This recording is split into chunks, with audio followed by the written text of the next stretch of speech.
Hey everybody, welcome into Going Public. I am Harry McCullough. We're joined by Chris Pulaski, the Terrebonne Parish Planning and Zoning Director. Chris, thanks so much for being with us. Thanks for having me. We're going to spend a little time talking about hurricane recovery, which can mean a bunch of different things, monies that are coming in and how they're being allocated, right? Yeah, I mean, that's of course, the first question most people have is how much money are we getting and where's it coming from? So that's where I just wanted to come in and speak a little bit to that.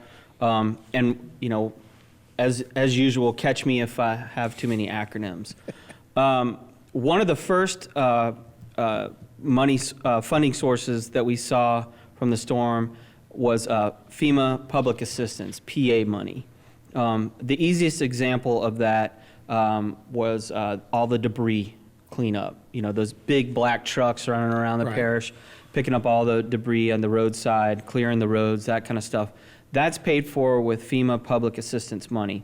So far, FEMA's paid out close to $24 million in PA money.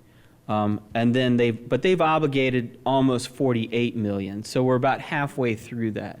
Now we still have cleanup work that's happening. We're talking about if there are vessels that are going to be removed from waterways, that kind of stuff. But also the FEMA demolition program that I know myself and Clay Naka have been on the programs talking about in the past, that is actually funded through the PA program. Even though it's for individuals, because that money is coming through the parish and the parish working with the FEMA contractors, we're able to utilize public assistance money for that. That's one of the biggest or earliest examples. We're only halfway there, though. 24 million spent and 48 48 It seems like the bulk has already been done, but I guess maybe the more expensive stuff is coming. Well, yes. Or can you use that money other way? And that's the other thing is it's kind of like a lot of the federal programs. You have money allocated to the parish, but that doesn't necessarily mean that if we have unused funds that were targeted for this, that can't roll over into something else. There are some programs that are just completely funded at the federal level through different vehicles, and you can't roll one to the other. But the next source of funding that we saw early on and continue to see is the Hazard Mitigation Grant Program. Initially, we were allocated, I think it was $16.7 million. Since then, excuse me, that number is at $84 million. Whoa. Now, one of the projects or programs that we utilized is the elevation and reconstruction program for people's homes that were substantially damaged. Restore LA is a state-run program that essentially does a similar effort, and so we're putting as many people, if you are better qualified and a better fit for the state's program, that's where we're going to steer you towards, because it'll basically just mean you get your home faster. But if for whatever reason it's not a good fit at the state level, then by all means, the parish's relocation program would work. But hazard mitigation can be used for a number of different things. So at $84 million, we have a number of projects that we've talked about and have planned, whether they're critical facilities like safe houses, safe rooms for essential personnel, so that the parish can stay operating or get up and running as soon after the storm's over. A new justice center like the courthouse downtown. You've got new jail that we're looking at, the new hardening of parish buildings. Like years ago, they put the screens over the government tower windows. That kind of stuff. There's a whole lot of hazard mitigation funding, so projects that mitigate those hazards that would be eligible. And as people move out of, say, if you go from the parish's program into the state's, well, that frees up that much money. So that money is constantly, we're able to look at how can we reallocate those funds. So, and then some of these projects, like I mentioned, say, for example, the Justice Center, the new courthouse. I mean, we realize that I'm not talking about the old courthouse building, I'm talking about the annex primarily. Where it floods underneath. But when the clerk of court's office was out and couldn't, say, record documents, then you couldn't do a close on a loan. I mean, that's important when you're trying to rebuild. Redo, right. and you need construction loans, things like that. Of course, right to a speedy trial, all of that. So, but that isn't necessarily all of it being hazard mitigation. So some of it would be funded through other means, but for those portions of that project that can be funded through hazard mitigation, that's how we're going to do it. For example, okay, if we were to build a new Justice Center, it can double as a tornado shelter, a hurricane shelter, safe room, all that kind of stuff. So that money to build that is eligible for hazard mitigation funding. But it might be Piece a few things. $5 million out of a $50 million project, right? So it's going to take some understanding of all those systems so that we would know where we can pull money from to fund certain projects in these programs. Now, 84 is where we're at now. We do anticipate another allocation in the future of hazard mitigation money, but we don't know that dollar amount yet. We just, I think last week, the council adopted the new hazard mitigation plan update, which was something that we had already started before IDA came along, and we update every 3 to 5 years. But a lot of the projects that are identified in that are the kinds of projects that it's useful to have, because when a storm does happen and you do get funds coming your way, you can at least say, okay, FEMA, we already have a list of projects ready to go. Right. You know, ready, I'm not saying ready to go as in shovel ready, let's go build, but some of them may be that way. Right. Some of them may be, okay, these are the projects we know we need, but we need monies to design and engineer and then go build. CDBG is another often heard term. It's Community Development Block Grant. But this is CDBG DR, disaster recovery, so it's very specific. But primarily, it can be used for infrastructure projects, like especially those that foster economic development. So, you know, damage to systems like our drainage systems and those kinds of things, stormwater management, roads. I mean, if you're thinking about downtown, you have all of that infrastructure that could be improved to encourage economic development. We've got basically $41 million in CDBG DR money that has been made available for hurricane recovery. And we have, right now, we're developing that list of projects.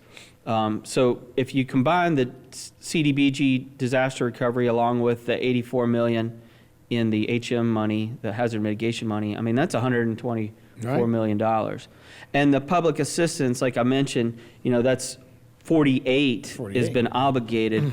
You know, that also could be, some of that is public assistance for reconstruction or repairs, but most of that money for reconstruction and repairs, like you and I, is going to be through our insurance claims. Mm-hmm. So a lot of the buildings that you see, existing public facilities that are still damaged, or some of the recreation facilities, baseball fields, stuff like that, I mean, all that's on one big insurance claim, essentially. And so, you know, we're unfortunately to the point where we're fighting our insurance companies. Right, you know, we're talking $150-something million. Yep. Now there's another community development block grant round of money that, you know, we're told is coming our way. And again, we're not sure exactly what the final amount's going to be, but it could be anywhere from $50 to $100 million. So all of the recovery planning meetings that we did around the parish last fall, we're right now in the midst of the Main Street Corridor Master Plan project. We've also are going to be initiating our parish-wide comprehensive master plan project.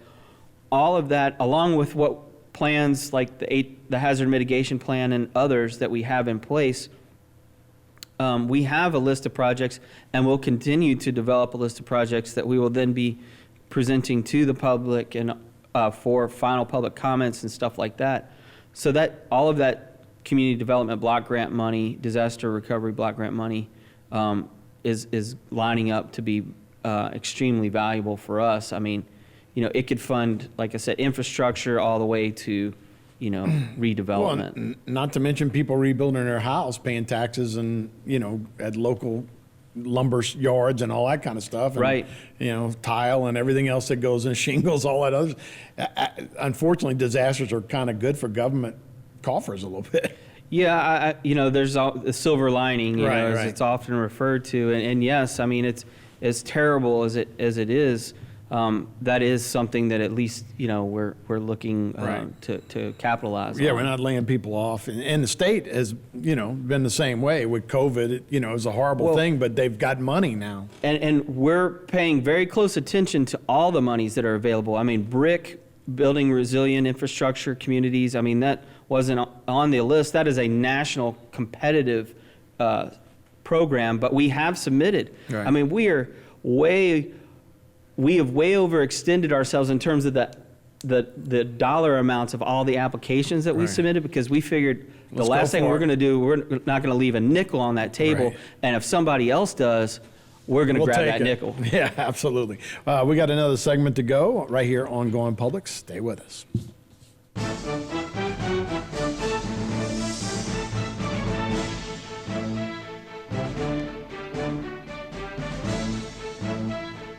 Pelican Waste and Debris is your local company. We don't just work here, we live here and understand the unique challenges that face our region. Our commitment to our community and customers and love for Louisiana keeps us motivated. Pelican meets every residential and commercial service need, offering roll-off, front-load, and compactor services, ideal for hotels, restaurants, apartments, construction or industrial sites, and much more. We also make recycling simple and cost-efficient, offering single-stream recycling program options. We have set the highest standards for environmental protection, community engagement, and guaranteed client satisfaction. Visit pelicanwaste.net or call us at 985-873-9553 to save money with hassle-free service. Our team has over 100 years of experience, so we know how to make you happy. The sky is the limit, so fly with the Pelican. A new company with a lot of history, GIS Engineering has rapidly grown its brand around an experienced team of professionals. GIS Engineering is a full-service planning, engineering, procurement, and construction management company specializing in coastal protection and restoration, upstream and downstream industrial, and transportation infrastructure projects. Putting people first, GIS Engineering, a new company with a lot of history.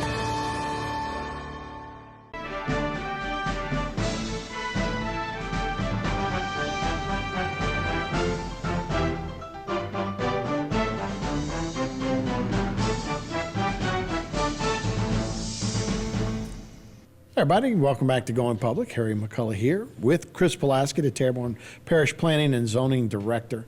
So we've been talking a lot about hurricane recovery and where these allocations are going. And still, I mean, we're talking millions of dollars that have come in or available for. Right. You got to figure out where that goes and if you can apply for them and if you can get those things. So, like we said in the previous segment, I mean, we've been allocated, some monies. Now we have more money that's likely coming our way. But in January, February, some of the projects, a good portion of the projects we submitted that we knew people were interested in, we knew would make a difference for our community. We submitted those to GOSEP and FEMA because for this round of funding, if it's not on the list, you can't add it later. So the next allocation, when they open up a new window, okay, we'll be able to add more projects in. But we had January 25th, I think, was the deadline to get it into GOSEP, which is the Governor's Office of Homeland Security and Emergency Protection. So the way it works is we submit our list of projects to GOSEP, the state. They review it. It's sort of the first round of review.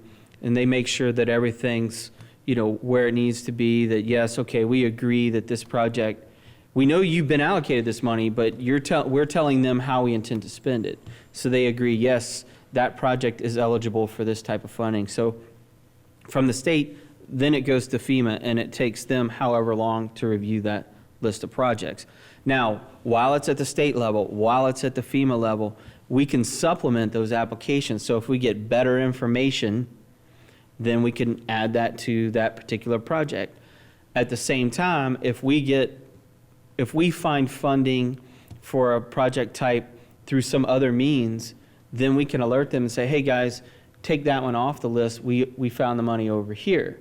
A good example of that is if you have projects that say would also be eligible for funding under like state capital outlay. Okay, if it gets funded through state capital outlay, well then, certainly we'll take it off of the list, because then that frees up another project on that, say, hazard mitigation list or whatever it is. So you mentioned hardening. So can that be anything to like infrastructure stuff, like, hey, maybe power lines, because that help, maybe we'll bury some of these instead of having to put them back up every time.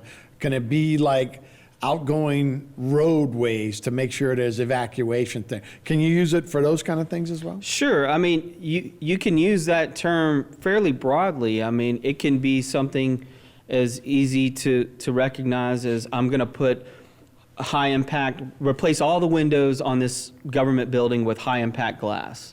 That's one way you could do it. If you're talking about infrastructure like roads, for example, I love roundabouts, right? So the nice thing about roundabouts is when the power goes out, they still work. Right. So if you were to say, all right, well, we want to improve this evacuation route, thus hardening our infrastructure by taking out this signalized intersection and replacing it with a roundabout, by all means. I mean, if you were around Terrebonne Parish for the first few weeks after the storm, it was really hard to get around during the day because, between all the linemen and all the crews fixing all the power lines and so forth, I mean, it was gridlock all over the place. Roofs and all those trucks from Texas. Yeah, right. And then not to mention nails everywhere. Right. So I think my parish vehicle had more plugs than tire. Oh, yeah.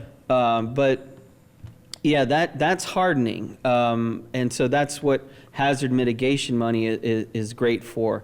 Community development block grants and disaster recovery, they can be used for a broader like infrastructure, like for economic development purposes. Like I know one project that we've discussed both at the Planning Commission and with Parish Administration and Council is our community sewer system. Right now we don't have community sewer in Terrebonne everywhere, and I'm not saying that we'll be able to do it everywhere all over the parish, but what we're at least looking at doing is, number one, start with a master plan to look at, well, how do we intend to expand our community sewer system? And then number two is what's our plan for implementing it? I mean, that could improve, not only does that harden your infrastructure because you're not going to have to deal with septic systems that get flooded and damaged and destroyed, but also it improves water quality because now all that water is being treated. We don't have that many boil waters compared to like, St. James, New Orleans, that kind of stuff. Right. Usually if we have, I mean, at least in my experience, and I'm sure Mr. Sobear can talk about it more eloquently than I can, but I mean, it seems like whenever we have a boil advisory, it's usually because, there's some sort of drop in pressure. And that's usually the case, but again, that's infrastructure, right? Yes. Which brings us to power, right? And we got a power station right here on Barrow Street. Right. Can that apply, and can that pick up that speed too here? Is we're talking about PA money, we're talking about community development block grant money. I mean, there may be certain components of that power station rebuild that may be eligible for hazard mitigation funding as well. I mean, the costs associated with that one are incredibly high. So I'm sure we're going to be looking at a number of different sources for that one, and we are. But these projects are the kinds that, certainly the parish has developed over the course of the years through like our comprehensive master plan, through working in close conjunction with like the levee district and stuff. I mean, some of these you can't build levees with hazard mitigation money, but you can do other types of infrastructure with HM money or even community development block grant. Miter gates, are a form of stormwater management. So while they do sort of complement what's happening with the levee system, the hurricane protection system, by installing miter gates, if you're smart about where you place them, and I know Parish President Dove is well aware and very well versed in this. I mean, we can end up having sections of the parish that were never under forced drainage. Now all of a sudden, with careful placement of miter gates and conveyance channels and pump stations, we can now put large areas of the parish under forced drainage, which is excellent. Yeah, well, hurricane protection almost sounds like hazard mitigation, right? I mean, to me, it's the same thing, but I know what you're saying. I know what you're saying. It is, because, I'm sitting in the Emergency Operations Center, and I'm watching the whole team of people in the corner, and it's all the parish engineers and the levee district folks. They're all sitting around the same table, and they're constantly monitoring water levels all over the parish. And so with the ever improving system that we have, they're pumping water into, turning on pumps in these areas, shutting them off in these areas. They're moving water around. They're doing that before the storm comes. Right. They're doing during the storm and right. after. Yeah. And we talked about stormwater management. I mean, that's something that, we have the threat of flooding, not just from storms, but from rain events, rainwater that doesn't even fall in Terrebonne Parish. I mean, our watershed goes clear up to southern Mississippi in some areas. So, I mean, that's a lot of water that eventually makes its way down to our area. So that's why, the projects that are happening in the Gibson, Donner, Bayou Black area are important too, because that'll help. I mean, those guys, it was sort of a end around a lot of times for storms. Shane, right? And it would come the other way, for sure. No, those are all big plans. And so, how do you get everything together and go, these are our priorities, and this is how we're going to approach it? Right. So we have, as you know, a team of consulting firms that are helping us with all of our recovery planning.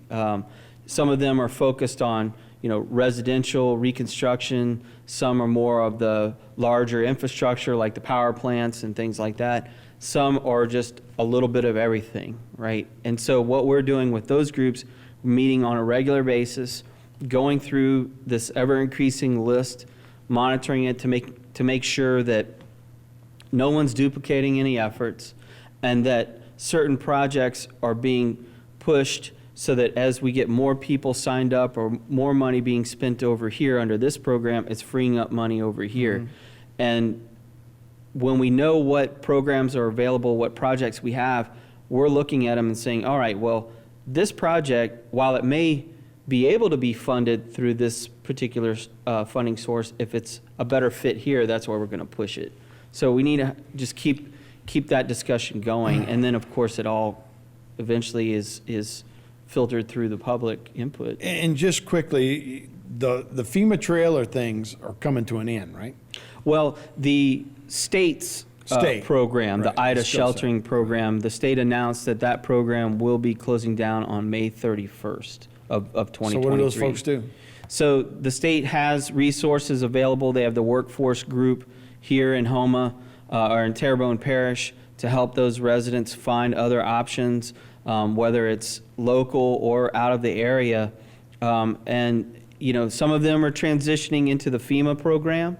The FEMA program right now was extended through the end of August, and they do their extensions in 6-month blocks. So it could be, as we get to August, FEMA will take a look at their program and see if it needs to be extended again. But for right now, the state has announced that Ida sheltering will end on May 31st. So some of those villages we see out at That's Rebecca the Plantation. Rebecca Plantation is all state. Now the FEMA group site in Schriever and the group site down in Bayou in Berg off of Bayou Blue Road, those are FEMA group sites. But the one on 311 and Highway 90 is a state. And the sooner. state also has units out on private properties as well. Right, so. right. So that's all something you got to be aware of. Well, man, Chris, we certainly appreciate the update for sure. That is Going Public. We'll see you next time right here on HTV. Oh, you're not running in?